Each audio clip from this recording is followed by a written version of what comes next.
ថ្ងៃនេះបងប្រកាសដំណឹងស្វែងរកប្រពន្ធមួយអ្នកអ្នកណាឃើញបងនៅលីជួយប្រាប់អូនផងហេបងមានបេរោងទំនេររងចាំម្ចាស់មកថែ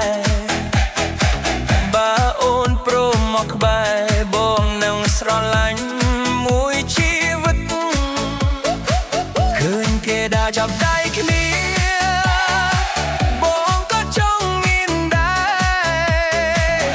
នៅម្ល៉េះអញយូរពេកឯកោហើយដំណឹងស្វែងរកប្រពន្ធញ៉ាំណាយល់ចិត្តបងមកចង់មានអូននៅក្បែររួចនៅសប្បាយរាល់ថ្ងៃដំណឹងស្វែងរកប្រពន្ធបើអូនព្រមស្រឡាញ់បង